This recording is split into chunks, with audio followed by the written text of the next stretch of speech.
وبركاته.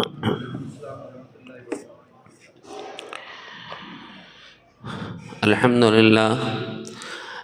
لله نحمده ونستعينه ونستغفره ونستهديه ونؤمن به ونتوب إليه ونتوكل عليه ونعوذ بالله من شرور أنفسنا ومن سيئات أعمالنا. من يهده الله فلا مضل له ومن يضلله فلا هادي له، ونشهد أن لا إله إلا الله وحده لا شريك له، ونشهد أن سيدنا ونبينا ومولانا محمدا عبده ورسوله صلى الله عليه وعلى آله وأصحابه وبارك وسلم تسليما كثيرا كثيرا. أما بعد، فقد قال الله تبارك وتعالى: أعوذ بالله من الشيطان الرجيم، بسم الله الرحمن الرحيم.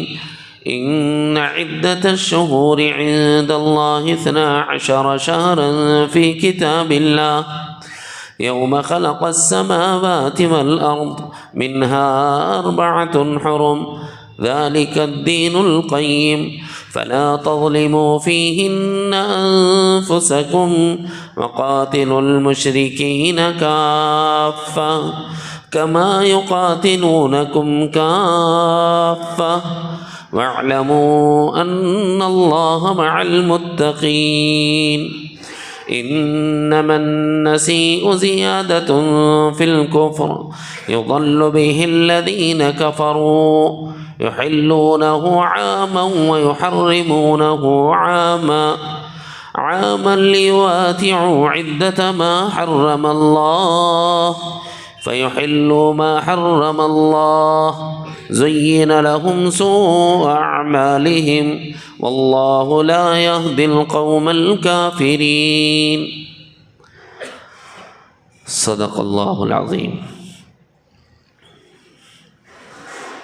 برادران اسلام، دختران ملت، آج کی مجلس میں اقسام قلوب بیان کرنے کے بجائے یا اس کی صفات بیان کرنے کے بجائے تھوڑی سی اصلاحی بات عرض کرنے کی کوشش کی جا رہی ہے.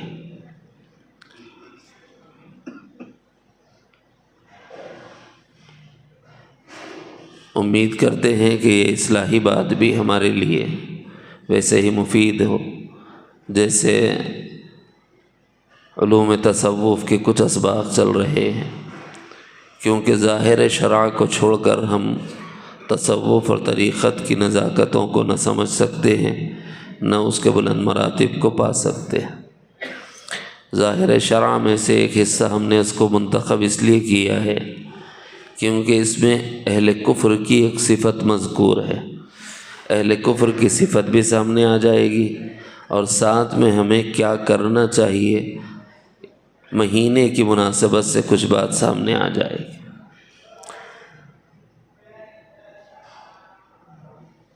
عزیزان گرامی، مہینوں کی جو تعداد ہے وہ 12 ہے، یہ سب کو معلوم ہے. یہ کب سے ہے؟ یہ اس وقت سے ہے جس وقت سے آسمان و زمین کا نظام بنا. یوم خلق السماوات والارض.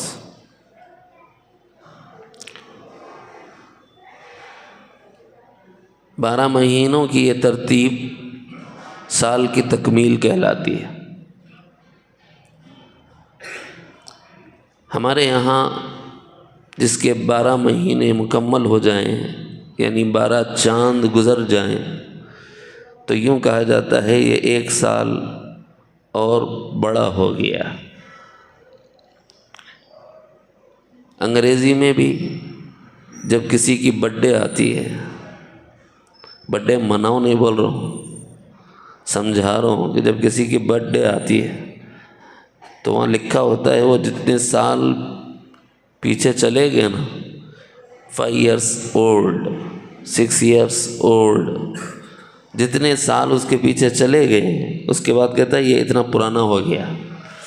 یعنی جو چیز تھی نا پیدا ہوئی تو ہی نہیں تھی انہیں، اب پیدا ہونے کے بعد جتنے دن گزاریں گے انہیں اولڈ ہو جائیں گے،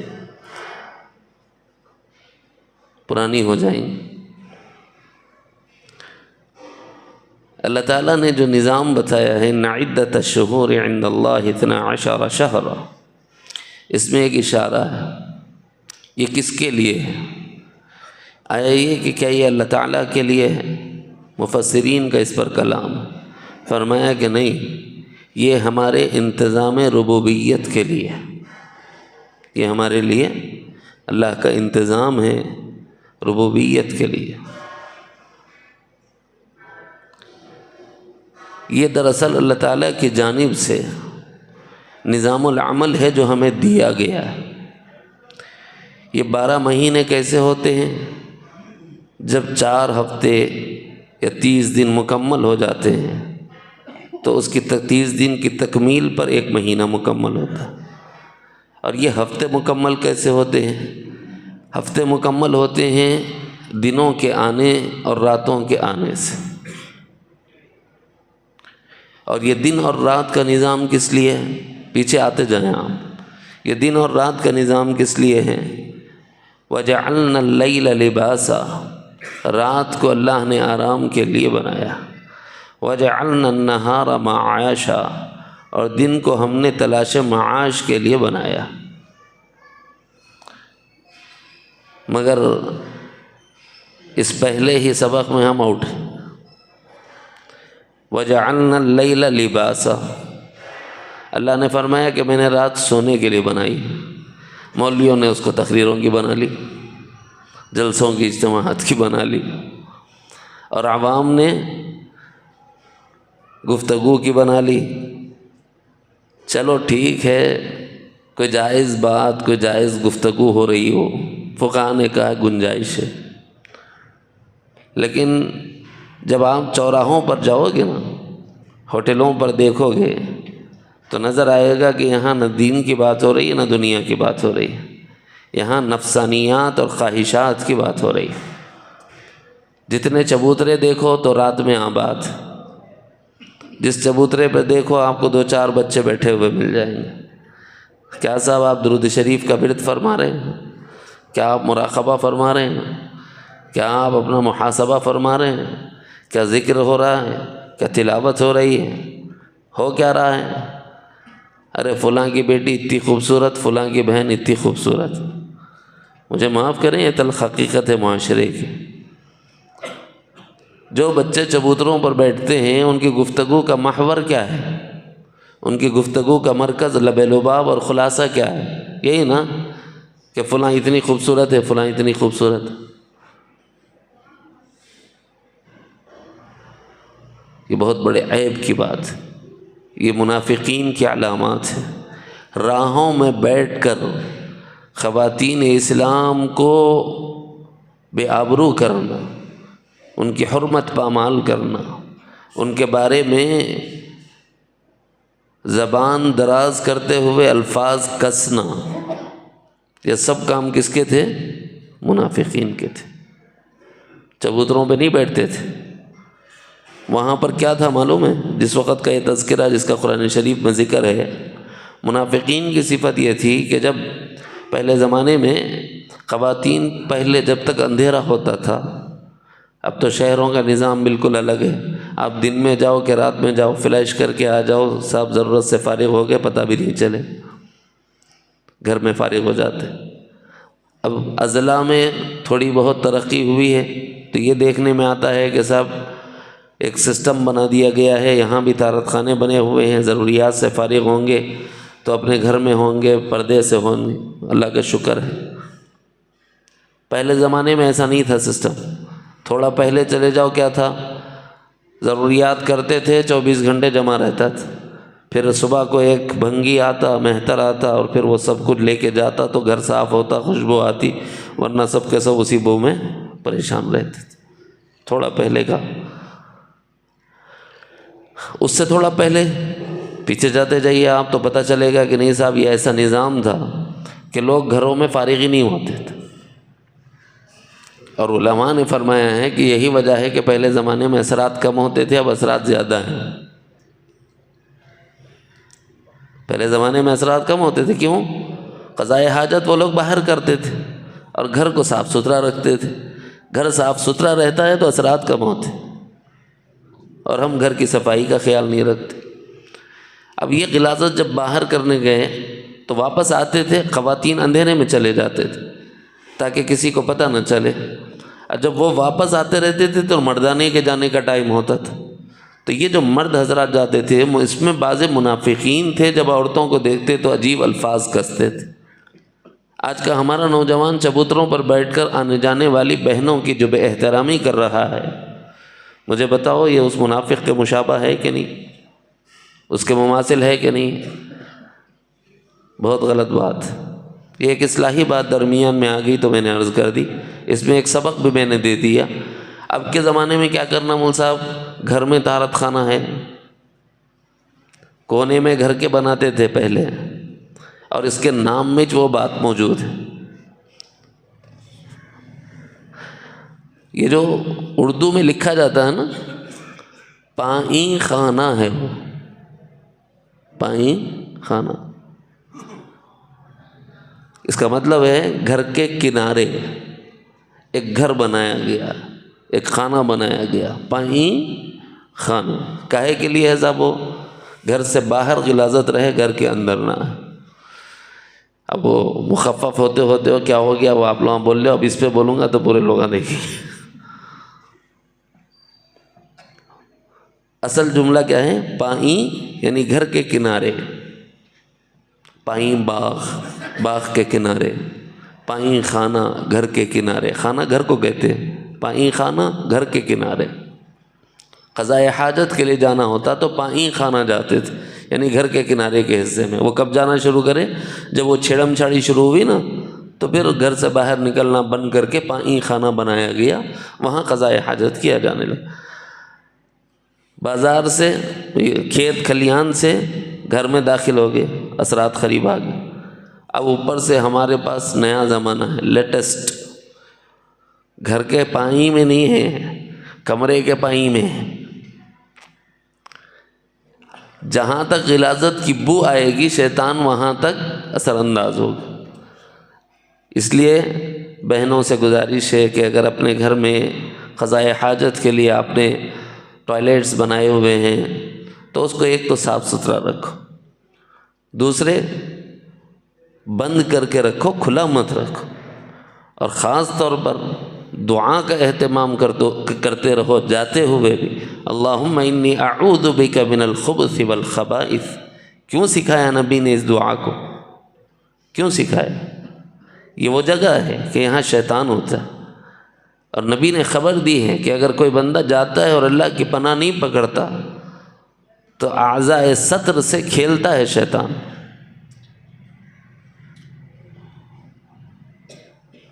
اثرات نہیں ہوں گے پھر اب۔ تو اس لیے گزارش یہ ہے کہ دعا کا خاص اہتمام ہو۔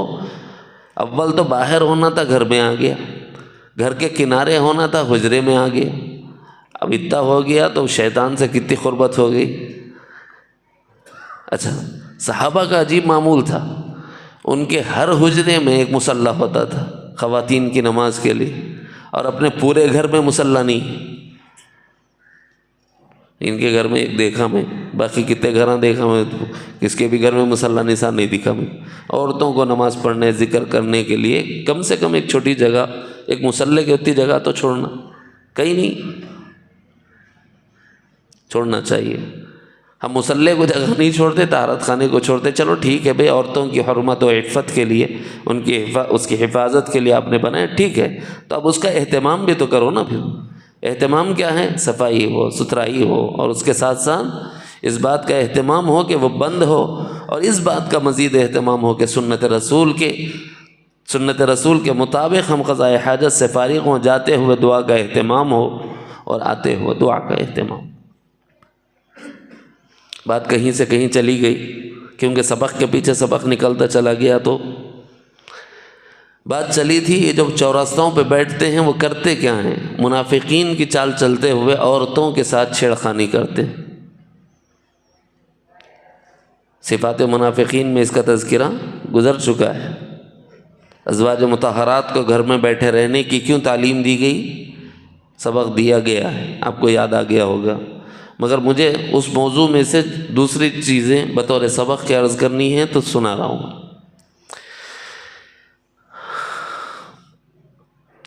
تو ان کی بہنوں کے بارے میں سوچنے سے پہلے ذرا تصور کر لو، اس کا علاج کیا ہے؟ ایک ہی علاج ہے، کوئی تمہاری بہن کے بارے میں ایسی بات بولا، منظور ہے؟ یہ جملے میرے نہیں ہیں، یہ جملے سید دو عالم جناب محمد الرسول اللہ صلی اللہ علیہ وسلم کے۔ آقا علیہ السلام کے پاس ایک صحابی آئے، آ کے عرض کرنے لگے، یا رسول اللہ صلی اللہ علیہ وسلم، آپ مجھے زنا کی اجازت دے دیجیے۔ شریعت مطہرہ میں اجازت نہیں ہے، آپ نبی ہیں، اگر آپ اجازت دے دیں تو میرے لیے وہ چیز جائز ہو جائے گی۔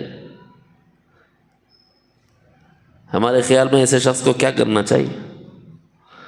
ہم سب یہ بولتے فوری مارو اس کو، کم بختہ کہیں کا، حضور کے پاس آ کے زنا کی اجازت مانگ رہا، بے شرم۔ ہم تو یہی کہتے ہیں۔ وہ سرکار تھے، وہ رحمت للعالمین تھے، وہ درست راستہ نہ بتاتے کون بتاتا؟ یہ دراصل ہماری تعلیم کے لیے تھا کہ یہ جو نفس اور دل ہے یہ محل وساوس ہے، نفس و دل وساوس کا محل ہے، اس میں خیالات آتے ہیں، پراگندہ خیالات بھی ہوتے ہیں، نفس کی اکساہٹیں بھی ہوتی ہیں، شیطان کی طرف سے ورغلانے والی باتیں بھی ہوتی ہیں، لیکن ایسے میں جب اس قسم کے خیالات آئیں تو ہمیں کیا کرنا چاہیے؟ اب زنا کا خیال آیا، اجازت مانگ لی سرکار سے، صحابہ ناراض ہو گئے کہ حضور کے سامنے کیا کرنا چاہیے، کیا مانگنا چاہیے، کیا مانگ رہا ہے، گناہ کی اجازت مانگ رہا ہے بندہ۔ مگر نبی علیہ السلام نے بہت محبت سے انہیں قریب بلایا اور ان کے سینے پہ ہاتھ رکھ، پہلے دعا دی کہ اللہ ان کو ہدایت عطا فرما، پھر تسلی اور تشفی سے انہیں سمجھایا کہ دیکھو اگر کوئی یہ عمل تمہاری ماں کے ساتھ کرے کیا تمہیں منظور ہے؟ نہیں یا رسول اللہ۔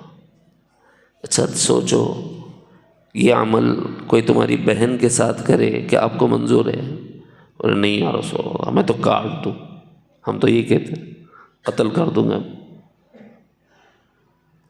اچھا بھائی کوئی یہ عمل تمہاری بیٹی کے ساتھ کرے، پورا خاندان برباد کر دوں گا، کیا سمجھ رہے ہیں؟ ہم تو یہی بولتے ہیں۔ کہا یا رسول اللہ نہیں۔ کہا کوئی تمہاری خالہ کے ساتھ سوچے، کوئی تمہاری پھوپھی کے ساتھ یہ کرے، پسند ہے؟ کہا نہیں یا رسول اللہ۔ فرمایا جس کے ساتھ بھی تمہارا یہ خیال آ رہا ہے کہ میں اس کے ساتھ اپنے نفس کی تسکین کروں زنا کے ذریعے سے، وہ بھی تو کسی کی ماں ہوگی، وہ بھی تو کسی کی بہن ہوگی، وہ بھی تو کسی کی بیٹی ہوگی، وہ بھی تو کسی کی خالہ ہوگی، وہ بھی تو کسی کی پھوپھی ہوگی، وہ کیسے گوارا کرے گا؟ اگر آپ کی غیرت ہے تو اس کی بھی غیرت، ذرا غیرت کا اندازہ کرو۔ اگر آپ یہ برداشت نہیں کرتے وہ بھی برداشت نہیں کرے، بے اعتبار نتیجہ فساد عام ہو جائے گا، یہ چیز اچھی نہیں۔ انہوں نے توبہ کی، اللہ کے رسول نے ان کے حق میں دعا فرمائی۔ کہتے ہیں کہ حضور کی دعا کا اثر یہ تھا کہ پھر زندگی میں کبھی ان کو خیال بھی نہیں آیا۔ حضور علیہ السلام کے معجزات میں سے آپ نے دعا فرما دی، اے اللہ ان کے دل کو ہدایت دے دیجئے، پاکیزہ بنا دیجئے۔ تو اللہ تعالیٰ نے ایسا پاکیزہ بنایا کہ کبھی ان کو پھر پوری حیات میں خیال بھی نہیں آئے۔ اللہ کرے کہ وہ وصف ہمیں نصیب ہو جائے، حیا کا، عفت و پاک دامنی کا۔ لیکن یہاں جو سبق ہے وہ یہ ہے کہ ہم جو چبوتروں پر بیٹھ کر یا ہمارے معاشرے کے نوجوان جو چبوتروں پر بیٹھ کے یہ ڈسکس کر رہے ہیں نا، اس وقت سوچو کہ تمہاری بہن کے بارے میں ڈسکس کوئی کرا تو کیا ہم کو پسند ہے؟ ہماری بہن کے بارے میں کوئی ڈسکس کرا تو کیا ہم کو پسند ہے؟ ہماری بیٹی کے بارے میں کوئی ڈسکس کرا تو کیا ہم کو پسند ہے؟ تو یہ اس سے بچنے کا طریقہ ہے۔ اور یہ جو نوجوان ہیں اس زمانے میں خاص طور پر راتوں میں چبوتروں پر بیٹھ رہے ہیں، چبوتروں پہ بیٹھ کے جو کر رہے تھے اس کی اصلاح کیسے ہو سکتی ہے وہ حصہ سنایا۔ اب یہ جو رات میں بیٹھ رہے ہیں، کیا ان کا یہ رات میں بیٹھنا جائز ہے؟ اگر کوئی بندہ نماز عشاء کے بعد کوئی عمل ایسا کرتا ہے جس کا دینی کوئی فائدہ نہ ہو، علماء نے لکھا ہے، تو اس کا جاگنا مکروہ تحریمی ہے، اس کا جاگنا مکروہ تحریمی ہے۔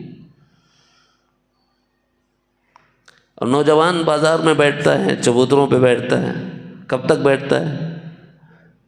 بلا مبالغہ 1 سے 2 بجے تک۔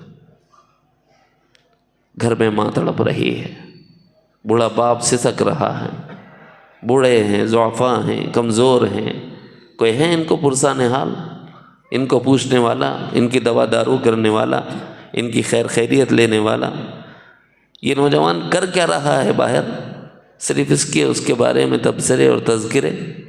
یہ نوجوان کر کیا رہا ہے؟ چبوترے پر فلم دیکھ رہا ہے، گھر میں بیوی انتظار کر رہی ہے، بوڑھی ماں تڑپ رہی ہے کہ میرا بیٹا ابھی نہیں آیا، بوڑھا باپ دستک لگا، کان دروازے کی طرف لگا کے بیٹھا ہے، شاید بچہ گھر آ جائے، اس کے آ جانے پہ میں دروازہ لگا دوں اور سو جاؤں۔ ادھر باپ کی نیند خراب، ماں کی نیند خراب، اگر شادی شدہ ہے تو بیوی کو انتظار کرا رہا ہے، بیوی کی نیند خراب، اور گھر کا ماحول خراب، سب کی نیند خراب تو ماحول خراب، چڑچڑاپن پیدا ہوگا، غصہ آئے گا نیند نہیں ہونے کی وجہ سے، پھر ایک دوسرے سے لڑائی ہوگی، جھگڑا ہوگا۔ کون سا نیک کام کر رہے تھے کہ اس کی وجہ سے پورے گھر کے نظام کو برباد کر دیا؟ تو کوئی نیک کام نہیں ہے، صرف فحش فلمیں ہیں جو دیکھی جا رہی ہیں، بے حیا مناظر ہیں جو دیکھے جا رہے ہیں، اور بے حیائی کے تذکرے ہیں، کسی کی بہنوں کی عفت سے کھیلا جا رہا ہے، کسی کی حسن و خوبصورتی کے تذکرے کر کے اس کی عزت کو اچھالا جا رہا ہے، اس کے سوا کچھ بھی نہیں۔ تو ہمارا یہ راتوں میں بیٹھنا باہر اللہ کی حکم عدولی نہیں ہے۔ وَجَعَلْنَا اللَّيْلَ لِبَاسًا، اللہ نے رات کو بنایا تھا آرام کے لیے، اور ہم نے رات کو بنایا صرف اور صرف گناہ کے لیے، معصیت کے لیے۔ جاگ رہے ہیں۔ نتیجے کے اعتبار سے اکثر نوجوانوں کو دیکھا ہے، جب فجر کی اذان ہوتی ہے نا، اس وقت موبائل کے کان میں سے وہ کیا بولتے ہیں اس کو، ہیڈ فونز نکال کے بولتے ہیں چلو اب اذان ہوگی، اب سو جانا ہے۔ ارے بھائی اذان ہوگی تو جاگنا ہے، اذان ہوگی تو سونا کہاں ہے؟ اذان ہوگی تو جاگنا ہے کہ سونا ہے؟ اب ہمارا نوجوان کیا کر رہا ہے؟ اللہ تعالیٰ نے کیا فرمایا؟ اللہ تعالیٰ نے فرمایا کہ میں صبح کو روزی تقسیم کرتا ہوں۔ نبی علیہ السلام نے خبر دی، نوم الصبح یمنع الرزق، صبح کا سونا رزق کو روک دیتا ہے۔ اب آئے مصعب ایسا تعویذ جو بولے ادھر سے گرا کر آتے رہنا، غلہ بھر جانا، بولے فجر کی نماز میں وہ رہن دے، نہیں بیوی پڑھ لے رہی مول صاحب، بیوی کا پیٹ بھر جاتا تو بھوکا رہے۔ اس کے بعد بھی اگر کسی کو ملا تو ہمارے ایک بزرگ دوست ہیں، وہ فرماتے ہیں بیوی کی خیرات کھا رہا ہی نہیں بولتے۔ سیدھی بات ہے نا بھائی، نوم الصبح یمنع الرزق، صبح کا سونا رزق کو روکتا ہے۔ مرد سو رہا ہے، نماز بولے بیگم پڑھ لی، مول صاحب میں ذرا تھک گیا تھا نا، نہیں پڑھا۔ تو اصل اللہ دینا چاہ رہے ہیں بیوی کو، تو اس تک پہنچانے کا ذریعہ شوہر ہے نا، تو شوہر کو دیے تو شوہر لے آ کے بیوی کو دیا۔ تو اب جو ملا شوہر کا ہے کہ بیوی کا ہے؟ وہ بیوی کا ہے، تو شوہر کیا کھایا؟ بیوی کی خیرات۔ یہی جملے ہیں تربیت کے، اس سے نیچے آؤں گا تو پھر کسی کو بھی وہ نہیں ہوگا۔ جھنجھوڑنے کے لیے جو ضروری ہے میں وہی جملے استعمال کروں۔ وہ بندہ جو صبح کو سوتا ہو اور بیوی جاگتی ہو، اللہ رزق بیوی کو دینا چاہتا ہے، دے دیتا تیرے واسطے سے ہے، لیکن تو جو کھا رہا ہے وہ تیرا نہیں ہے، بیوی کی خیرات، بیوی کے صدقے میں ملا۔ اور نوجوان یہ سوچ رہا ہے کہ نمازیں چھوڑ دوں اور اس کے بعد مجھے مل جائے، نہیں ملتا۔ وہ تو مہربانی ہے اس کی کہ تمہاری نمازوں کے ساتھ اگر اس نے رزق کو باندھ دیا ہوتا نا تو پھر کسی کو بھی نہیں ملتا۔ انتم ترزقون بضعفائکم، تم کھلائے جاتے ہو تمہارے بھکوں کی وجہ سے، تم کھلائے جاتے ہو تمہارے بڈھوں کی وجہ سے، تم کھلائے جاتے ہو تمہارے کمزوروں کی وجہ سے۔ ضعفاء کا جو لفظ ہے نا وہ بوڑھوں کے لیے بولا جاتا ہے، کمزوروں کے لیے بولا جاتا ہے، اپاہجوں کے لیے بولا جاتا ہے، ایسے کمزور جو ناقص العقل ہوں، ایسے کمزور جو بدنی اعتبار سے کمزور ہوں۔ اولاد بدنی اعتبار سے کمزور ہوتی ہے، ازواج عقلی اعتبار سے کمزور ہوتی ہے، ماں باپ بدنی اعتبار سے کمزور ہوتے ہیں۔ انتم ترزقون بضعفائکم، تم رزق دیے جاتے ہو تمہارے بوڑھوں کی وجہ سے، تمہارا کوئی کمال نہیں ہے کہ تم کو دیا گیا۔ ہاں اگر تم نمازی ہوتے اللہ رزق دیتا۔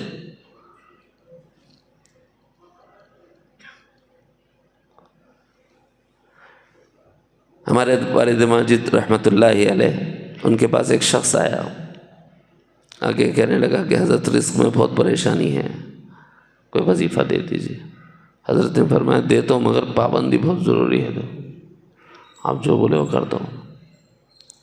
تو حضرت بولے ٹھیک ہے، روزانہ صبح کی فجر کی نماز سے پہلے آپ بھی کر لو، اچھا وظیفہ ہے۔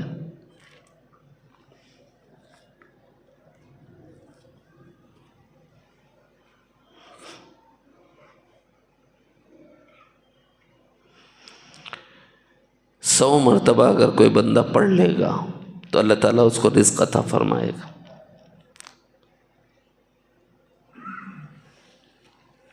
سبحان اللہ وبحمدہ، سبحان اللہ العظیم وبحمدہ، استغفر اللہ، سبحان اللہ وبحمدہ، سبحان اللہ العظیم وبحمدہ، استغفر اللہ، 100 مرہ۔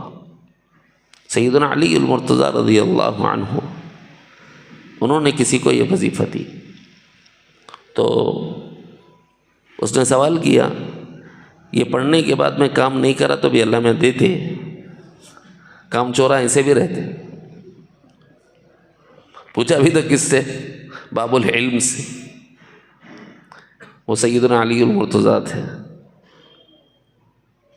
ایک طرف تو ان کو قدرت سمجھانی تھی، ایک طرف کسب بھی سمجھانا تھا۔ اور فرمایا کہ بیٹا اچھا ایسا کرو، تم نے ایک گھر بنا لیا، یہ بنانا کسب ہے، یہ بنائے بغیر وہاں تک جاتا نہیں ہوں۔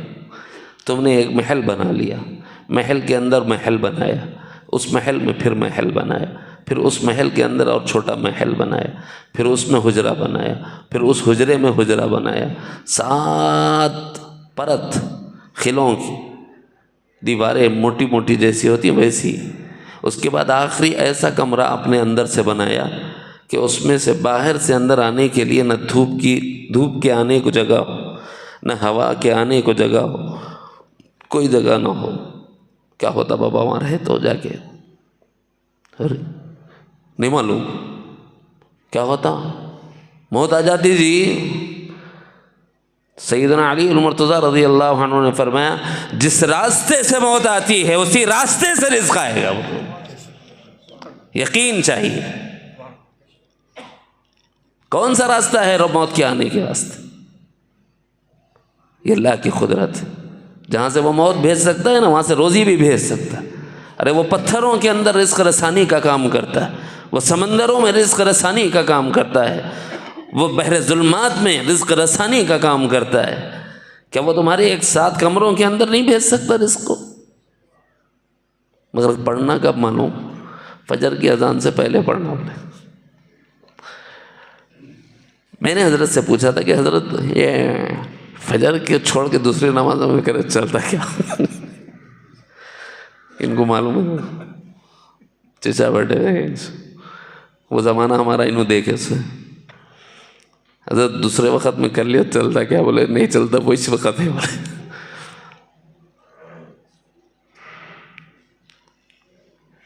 قبل صلاة الفجر 100 مرہ، قبل صلاة الفجر۔ وجہ اللہ دے رہا بندہ سو رہا، اللہ دے رہا بندہ سو رہا۔ اس وقت اگر بندہ مانگ لے سبحان اللہ و بحمدہ سبحان اللہ العظیم و بحمدہ استغفر اللہ، مولا میں تیرے آگے سر جھکایا ہوا ہوں، چلتا کیا ان کو معلوم ہے چچا بیٹھے ہیں، وہ زمانہ ہمارا انہوں دیکھے سے حضرت دوسرے وقت میں کر لیا چلتا کیا؟ بولے نہیں چلتا، وہ اس وقت ہے بولے۔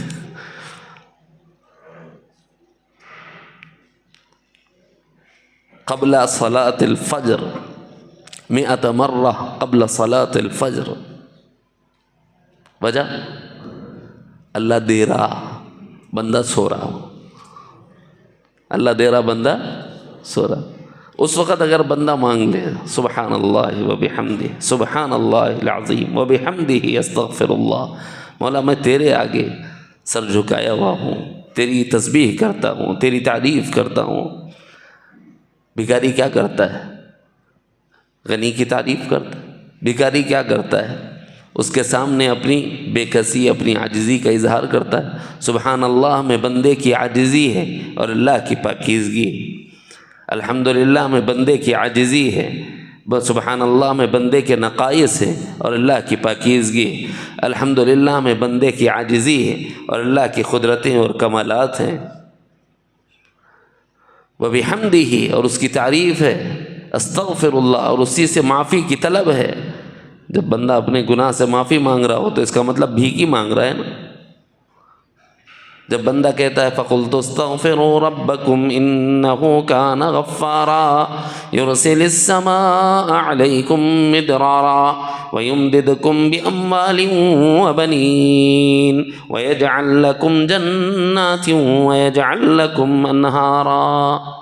حضرت نوح نے اپنی قوم کی جن باتوں کے ذریعے سے اللہ کی طرف متوجہ کیا تھا، دعوت دی تھی، کلمہ حق کی طرف بلایا تھا، ان کلمات میں یہ کلمہ بھی تھا کہ تم معافی مانگ لو اللہ سے، وہ بڑا معاف کرنے والا ہے۔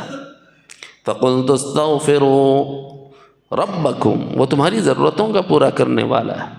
تمہاری ضرورتوں میں کہیں خامی آتی ہے تو تمہاری معصیت کی وجہ سے آتی ہے۔ إِنَّهُ كَانَ غَفَّارًا، تم مانگو گے معافی، وہ دھتکارے گا، ایسا نہیں ہوگا۔ وہ ایک ہی دروازہ ایسا ہے، یہ ہو سکتا ہے بیٹا باپ سے مانگے اور باپ دھتکار دے، اور یہ بھی ہو سکتا ہے کہ باپ بیٹے سے مانگے اور بیٹا ہکال دے، یہ بھی ہو سکتا ہے بیٹا ماں سے مانگے اور ماں آنکھ کر دے، یہ بھی ہو سکتا ہے ماں بیٹے سے مانگے اور بیٹا آنکھ کر دے، لیکن یہ نہیں ہو سکتا کہ بندہ مانگے اور رب دھتکار دے، یہ ہو ہی نہیں سکتا۔ اس کی رحمت بڑی وسیع ہے۔ انہو کان غفارا، تم اس کو بڑا مغفرت کرنے والا پاؤ گے۔ اگر معاف کر دے گا تو ہوگا کیا؟ یرسل السماء علیکم مدرارا، بارشوں کا نزول ہوگا۔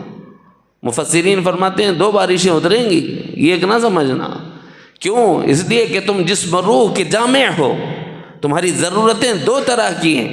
تمہارا جسم مادی ہے، تمہاری ضرورتیں مادی ہیں، اور تمہارے جسم میں روح امر ربی ہے اور اس کے بھی اپنی تقاضے ہیں۔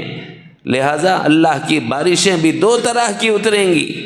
بارش رحمت مادی بھی ہوگی کہ جس کے برسنے سے تمہارے غلے اگیں گے، اور جس کے برسنے سے روحانی بارش ہوتی ہے، جس کے برسنے سے تمہارے قلوب کو زندگی ملتی ہے۔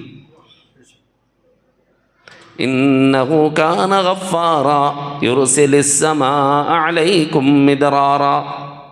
پھر کیا ہوگا؟ تمہارے بس میں نہیں ہے اولاد کو قابو میں رکھنا، تمہارے بس میں نہیں ہے اولاد پیدا کر لینا۔ اگر بس میں ہوتا کوئی جوڑا بے اولاد نہ ہوتا، اگر بس میں ہوتا کسی کی اولاد نافرمان نہ ہوتی، اگر بس میں ہوتا کسی کی اولاد ناقص نہ ہوتی۔ وَيُمْدِدُكُمْ بِأَمْوَالٍ وَبَنِينَ، اگر بس میں ہوتا کوئی آدمی فقیر اور محتاج نہ ہوتا، اگر بس میں ہوتا کوئی تجارت سے خالی نہ ہوتا، یا ملازمت سے خالی نہ ہوتا، یا زراعت سے خالی نہ ہوتا، مالدار ہوتا۔ ضرورت مال کی بھی ہے، ضرورت اولاد کی بھی ہے، مال بھی اچھا چاہیے، اولاد بھی اچھی چاہیے، مال بھی ایسا ہو جو پاکیزہ چاہیے، اولاد بھی ایسی ہو جو صالح چاہیے، یہ بھی ہماری ضرورت، وہ بھی ہماری ضرورت۔ اللہ نے مخفی کر دی ہے اس بات میں، تم اللہ سے مغفرت طلب کرو، وہ تمہاری مدد کرے گا۔ اگر تمہارے پاس مال نہیں ہے تو مال دینے کے ذریعے سے، اگر تمہارا مال پاک نہیں ہے تو مال پاک کرنے کے ذریعے سے، اور اگر تمہارے پاس مال آتا ہے لیکن برکت نہیں ہوتی تو برکت کے دینے کے ذریعے سے۔ وَيُمْدِدْكُمْ بِأَمْوَالٍ وَيُمْدِدْكُمْ بِأَمْوَالٍ وَبَنِينَ، اگر تمہیں اولاد نہیں ہے تو اولاد وہ دے گا، اگر تمہاری اولاد ہے لیکن اپاہج اور بیمار ہے تو وہ اچھا کرے گا، اگر وہ تمہاری اولاد ہے لیکن نافرمان ہے تو وہ نیک اور صالح بنائے گا اپنے کرم سے ہدایت دے کر، مگر شرط ہے کہ تیری استغفار سچی۔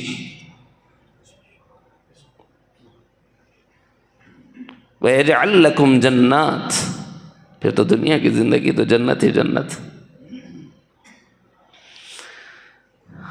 فراوانی ہو جائے گی، پھر انہارا، بات کہیں اور جائے گی۔ چلی کہاں سے تھی؟ جو وقت رزق کی تلاش کا تھا، وَجَعَلْنَا اللَّيْلَ لِبَاسًا وَجَعَلْنَا النَّهَارَ مَعَاشًا، صبح کا وقت روزیوں کے لینے کا تھا، اور امت مسلمہ کی غفلت کا حال یہ ہے کہ چبوتروں پر بیٹھتی ہے، اور جس وقت اللہ روزی دربار لگا کر تقسیم کر رہا ہے اس وقت امت مسلمہ غفلت، خواب غفلت کے مزے لیتی ہے، اور یہ کہتی ہے کہ مجھے روزی نہیں مل رہی، مجھے مال نہیں مل رہا، میری تجارت ڈھنگ سے نہیں چل رہی، میری ملازمت صحیح نہیں ہے، انہیں خراب کر دے رہا، انہیں بگاڑ دے رہا۔ ارے بھائی کچھ بھی نہیں ہے، فجر پڑھ لے۔ حضرت سیدنا علی المرتضیٰ نے وہ وقت کیوں رکھا؟ میں نے حضرت سے پوچھا تھا کہ حضرت کوئی دوسری نماز میں پڑھے تو چلتا کیا؟ بولے نہیں، وہ ٹھیک پڑھنا۔ کیوں؟ تو پھر حضرت نے یہ سمجھایا کہ اصل مسئلہ وظیفہ نہیں ہے، اصل مسئلہ حکم خدا ہے۔ اس نے کہا فجر پڑھ، ہم فجر نہیں پڑھتے تو نقصان اٹھاتے۔ اب بندے کو فجر پڑھ بولے تو بچپن سے نہیں پڑھا، 55 میں کیا پڑھیں گا؟ اس واسطے وظیفہ بولے تو کیسا بھی جھک مار کے کرتا ہے۔ تو وظیفے کا ٹائم لگا ہے حضرت علی رضی اللہ عنہ، پڑھنا تھا بیٹا فجر سے پہلے پڑھنا، اس کے علاوہ پڑھے تو فائدہ نہیں ہوتا۔ اب وظیفے کے واسطے تو فجر کو اٹھیں گا نا، کم سے کم 40 دن پڑھو، 40 دن تک فجر کی نماز پڑھا تو تھوڑی تو عادت ہو ہی جائیں گے نا بھائی۔ اس واسطے چلوں میں لے جاتے ہیں، 40 دن نماز نہ پڑھے تو تھوڑے نماز آتی زندگی میں۔ حکمت ہے، صوفیاء کے یہاں چلے ہیں، حکمت ہے۔ کیوں؟ کچھ نہ کچھ روحانیت، کچھ نہ کچھ اثرات قلب پر، روح پر ودیعت ہو جاتے ہیں، مرتب ہو جاتے ہیں۔ 40 دن معمولی بات نہیں ہوتی، اس لیے چلا کراتے ہیں صوفیاء مشائخ۔ چلے کیوں بولے تو اس لیے ایک تو وظیفہ سکھا دیا ہم کو پکٹ میں، اور پھر تعویذ کوئی نہیں پوچھنا۔ سبحان اللہ وبحمدہ سبحان اللہ العظیم وبحمدہ استغفر اللہ۔ کب پڑھیں گے؟ فجر سے پہلے۔ اصل سبق یہ نہیں ہے، یہ ضمناً ہے۔ اصل سبق کیا ہے؟ وَجَعَلْنَا النَّهَارَ مَعَاشًا، دن سونے کے لیے نہیں ہے بابا، تمہاری زندگی کا نظام العمل بنانے کے لیے رات دن ہے۔ باقی یہ کہ تم جو زندگی گزار رہے ہو تمہیں پتہ بھی ہے یہ پوری دنیا کی زندگی ہے کتنی، پوری دنیا کی جو زندگی ہے کتنی ہے۔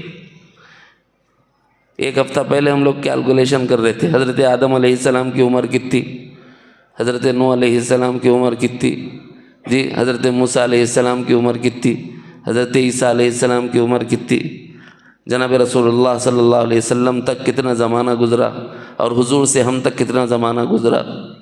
تعجب ہوتا ہے جب سے لے کے اب تک اللہ میاں کی نگاہ میں کتنا زمانہ گزرا ہوں گا، ہماری نظر میں کتنا زمانہ، وہ تو حضور کے بعد سے اب تک 1400 سال ہو گئے۔ حضرت آدم سے لے کے اب تک کتنے سال ہو گئے؟ 10,500 سال، 10,500، 10,000، اچھا گنو۔ اللہ کے نزدیک ایک دن کتنا ہے؟ 50,000 سال کا ایک دن ہے۔ کتنا ہے؟ 50,000 سال کا ایک دن ہے۔ آ گیا یاد؟ مضمون سب کو یاد آ گیا نہیں آیا؟ قیامت کا دن کتنا ہے؟ تو عالم آخرت کے دن کتنے ہوں گے؟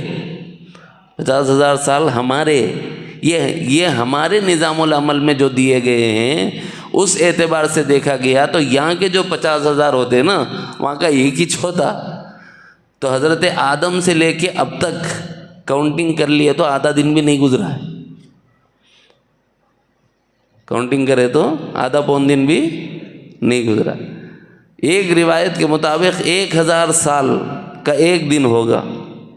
ٹھیک ہے، اس اعتبار سے بھی اگر لیا جائے تو اب تک کتنے دن ہوئے اللہ کی نگاہ میں؟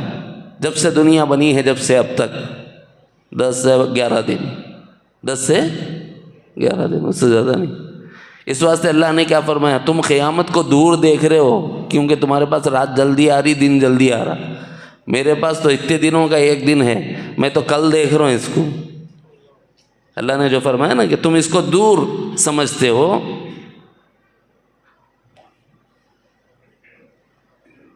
تصور کرتے ہو قیامت کو، حالانکہ میں دیکھتا ہوں کہ وہ بہت قریب ہے. کس اعتبار سے؟ وہ اپنے سال کے اعتبار سے بتا رہے ہیں، دنوں کے اعتبار سے بتا رہے ہیں، اور ہم اپنے سالوں کے اعتبار سے دیکھ رہے ہیں. ایک آدمی کو اگر ایک دن کی زندگی دی گئی 1,000 سال کی روایت کے مطابق، 1,000 سال کی ایک آدمی کو زندگی دی گئی تو انہیں کتنا رہا؟ ایک دن. کتنا رہا؟ حضرت نوح علیہ السلام کی عمر کتنی؟ 950 برس.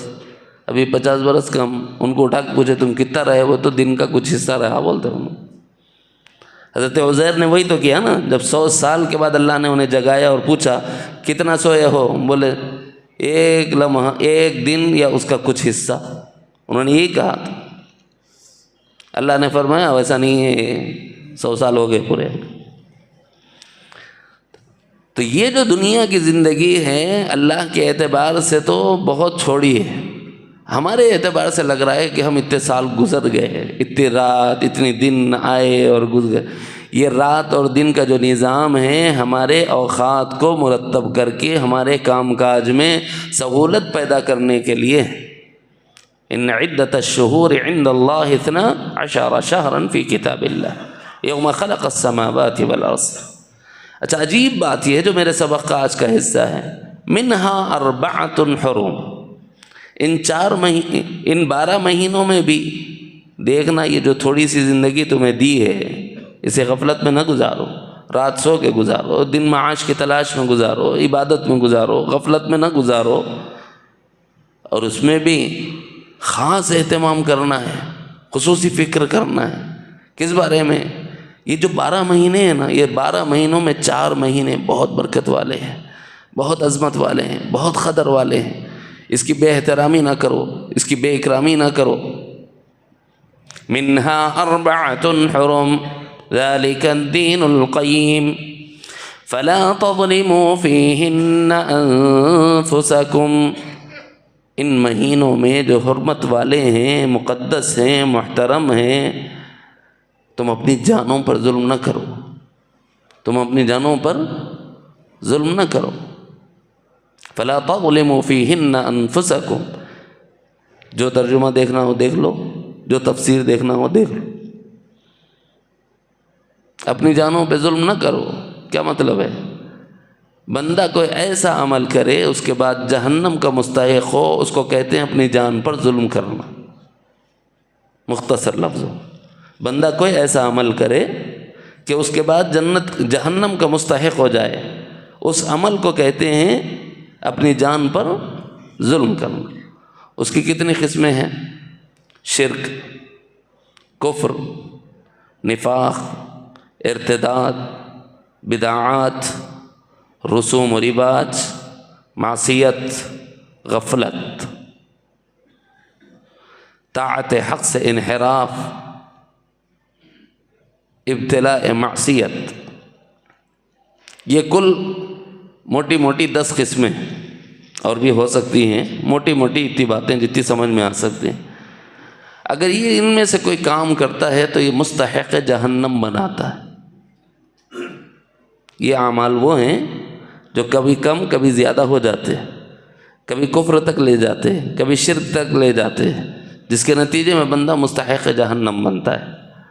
ورنہ کفر اور شرک دو بنیادی باتیں ہیں جس کی وجہ سے جہنم کا مستحق بنتا ہے، لیکن یہ جتنے 8 گنائے نا، یہ ان 2 کی طرف لے جانے والے ہیں، یا تو کفر کی طرف لے جانے والے ہیں یا تو شرک کی طرف لے جانے والے ہیں۔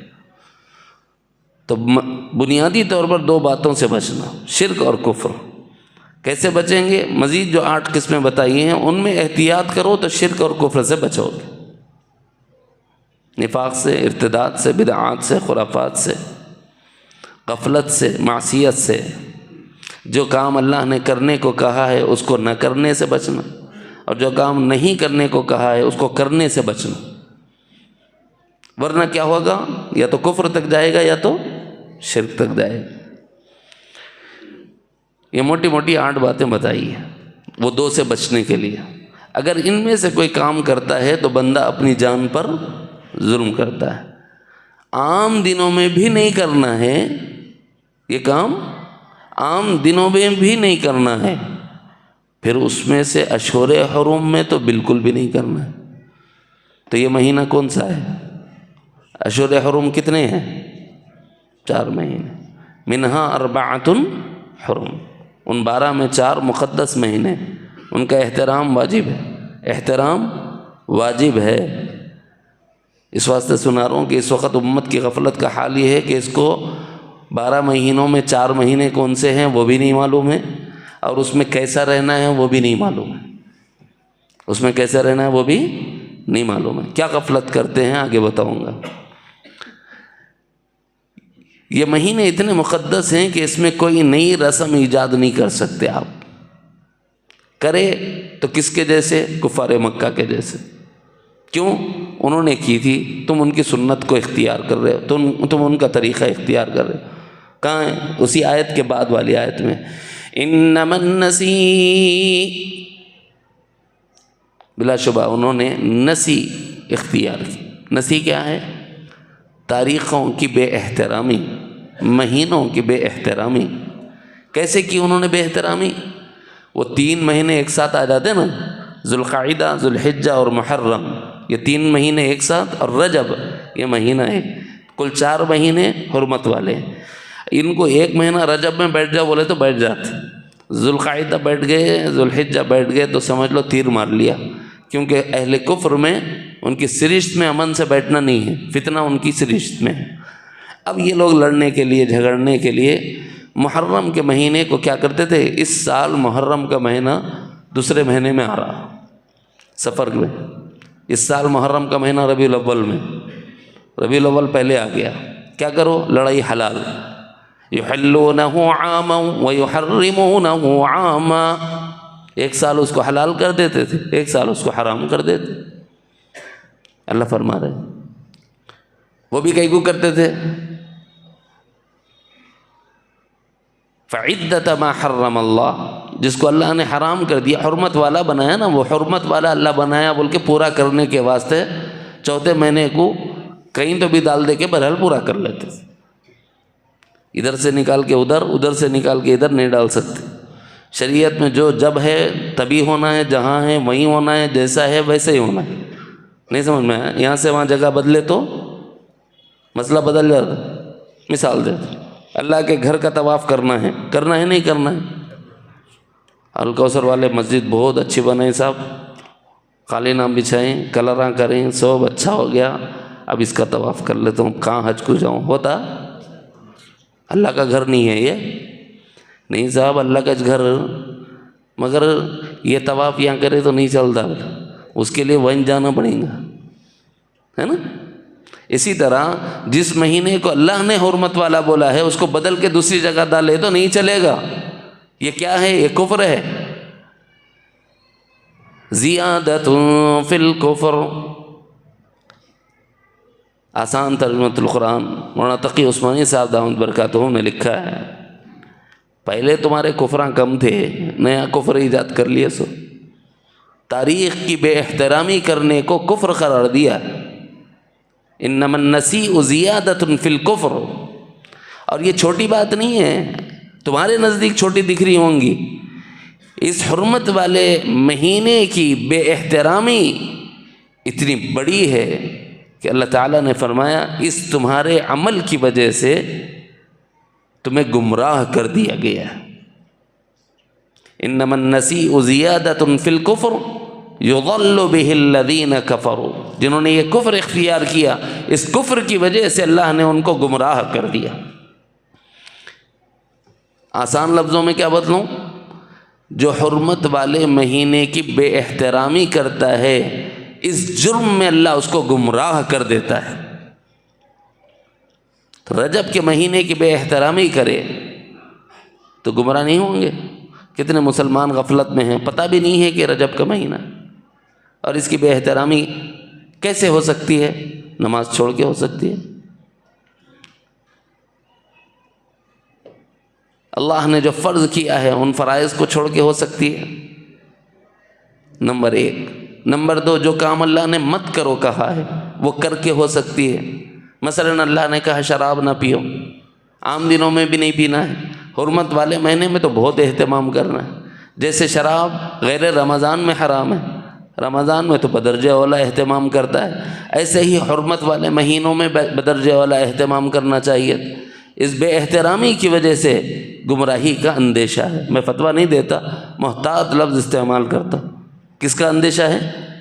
حرمت والے مہینے کی بے احترامی کی وجہ سے گمراہی کا اندیشہ ہے۔ یہ میرا نہیں، اللہ کا فتویٰ ہے۔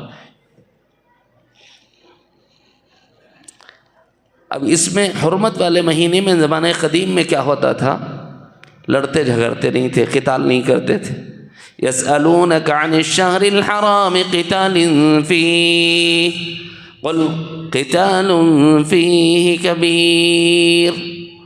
اے محبوب صلی اللہ علیہ وسلم، لوگ آپ سے پوچھیں گے اشہر حرم میں یعنی حرمت والے مہینے میں، یعنی رجب میں، ذوالقعدہ میں، ذوالحجہ میں اور محرم میں قتل کرنا کیسا ہے؟ یہ کئی کو چھیڑ لے منو۔ 29 تاریخ تھی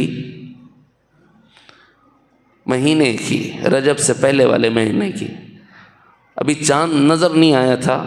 اہل اسلام اور اہل کفر کے درمیان ایک چھوٹا سا جھڑپ ہو گئی۔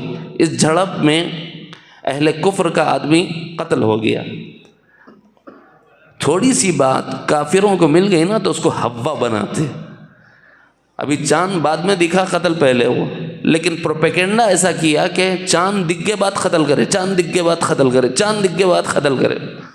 نیوز والے کرتے نا، بڑا دہشت گرد پکڑ گیا، بڑا دہشت گرد پکڑ گیا، بعد میں انہیں باعزت بری ہو گیا، اس کے بعد دیکھتے بھی نہیں اتر۔ وہ حال ہے پروپیگنڈا، مسلمانوں کو بدنام کرنے کے لیے ہو، یہاں تک کہ حضور کے پاس آگے یسألونک عن الشہر الحرام قتال فی، میرے محبوب آپ فرما دیجئے، قل، اے محبوب آپ فرما دیجئے، قتال فیہ کبیر۔ عجیب صیغے اللہ نے استعمال کیے، قتال فیہ کبیر، الکبیر نہیں، کبیر بڑے کو بولتے ہیں، صغیر اور کبیر۔ اس میں لڑائی کرنا بڑا گناہ ہے، لڑائی کرنا، قتال کرنا بڑا گناہ ہے، ٹھیک ہے؟ اس سے بھی بڑا کوئی گناہ ہے؟ ذرا سوچو، اس سے بھی بڑا کوئی گناہ ہے؟ نہیں سمجھ رہے؟ تم یہ سمجھ رہے ہو کہ انہوں نے قتل کر دیا تو بڑا گناہ کیا، اس سے بڑے بڑے گناہ بھی ہے جو اشہر حرم میں تم کر رہے ہیں، ذرا اس کو جھانک لو۔ یہ اللہ فرما رہے ہیں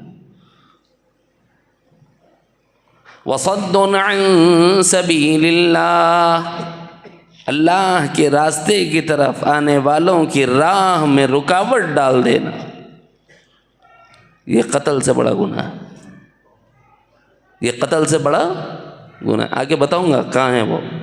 وَصَدٌّ عَن سَبِيلِ اللَّهِ، اللہ کی راہ سے روکنا، کلمہ حق قبول کرنے سے روکنا، دین کی دعوت سے روکنا۔ وَكُفْرٌ بِهِ، اللہ کا، رسول کا اور قرآن کا اور آخرت کا انکار کر دینا۔ وَكُفْرٌ بِهِ وَالْمَسْجِدِ الْحَرَامِ، مسجد حرام جو سب کے لیے کھلی ہوئی ہے، اس کو تمہارے کسی ایک قوم اور قبیلے کے لیے بند کر دینا، اور وہ مسجد حرام جس کے رہنے والے باشندے، وَإِخْرَاجُ أَهْلِهِ مِنْهُ، اس مسجد حرام کے رہنے والے باشندوں کو اس سے نکال کر باہر کر دینا۔ صحابہ کو نکالا کہ نہیں نکالا؟ حبشہ کی طرف ہجرت اولا، ہجرت ثانیہ، مدینہ کی طرف ہجرت، پھر ہجرتیں ہوئی نہیں ہوئی؟ یہ کیا ہوا؟ وَإِخْرَاجُ أَهْلِهِ مِنْهُ۔ تمہارا کیا خیال ہے؟ یہ چھوٹے گناہ ہیں؟ اکبر عند اللہ، یہ چھوٹا نہیں ہے، بڑا نہیں ہے، بڑے سے بھی بڑا ہے۔ اس کو سمجھانے کے لیے بتاتا ہوں۔ دیکھو بھائی، ایک آدمی خوبصورت ہے، چلو مثال میں نبیوں کو لیتے ہیں۔ سیدنا یوسف علیہ السلام کیسے تھے بھائی؟ بڑے حسین۔ کیسے تھے؟ بڑے حسین۔ حضور کیسے تھے بھائی؟ ذرا بولو نا کوئی ایک تو بھی زور سے۔ حسین تھے نا؟ یوسف بھی حسین، محمد بھی حسین، تو فرق کیا ہوا؟ سمجھ رہے؟ یوسف بھی جمیل، محمد بھی جمیل، تو فرق کیا ہوا؟ برابر ہی ہو گئی۔ ہمارے نبی کا مقام اور مرتبہ اور ہمارے نبی کی کیفیت تو الگ ہے نا۔ جب حسین سے بڑے حسن کو بتانا ہوتا ہے تو احسن کا لفظ آتا ہے۔ اسی لیے سیدنا حسان ابن ثابت نے کیا کہا تھا؟ وَأَحْسَنُ مِنْكَ لَمْ تَرَ قَطُّ عَيْنِي، آپ سے زیادہ حسن والا میری آنکھ نے نہیں دیکھا۔ سیدنا یوسف کیا ہیں؟ حسین ہیں۔ حضور آپ کیا ہیں؟ احسن ہیں۔ سیدنا یوسف آپ کیا ہیں؟ جمیل ہیں۔ سید عالم آپ کیا ہیں؟ اجمل ہیں۔ حسین، احسن، جمیل، اجمل، سمجھا؟ اب سمجھو، اللہ نے جب معصیت کو بڑی بتانا تھا تو پہلے قتال کو کبیر کہا، وَصَدٌّ عَن سَبِيلِ اللَّهِ وَكُفْرٌ بِهِ وَالْمَسْجِدِ الْحَرَامِ وَإِخْرَاجُ أَهْلِهِ مِنْهُ أَكْبَرُ عِنْدَ اللَّهِ۔ یہاں کبیر کے مقابلے میں اکبر لا کر اللہ بتا رہے ہیں یہ جو کام ہے نا اشہر حرم میں، یہ اس سے بڑا گناہ ہے، یہ قتل سے بڑے گناہ ہیں۔ کیا ہم یہ نہیں کر رہے؟ اس لیے محترم بزرگوں، بہنوں، مؤدبانہ گزارش یہ ہے کہ یہ اشہر حرم میں سے ایک مہینہ ہے رجب المرجب۔ کافروں کی صفت ہے اشہر حرم کی بے احترامی، ایمان والوں کی صفت اشہر حرم کا احترام ہے۔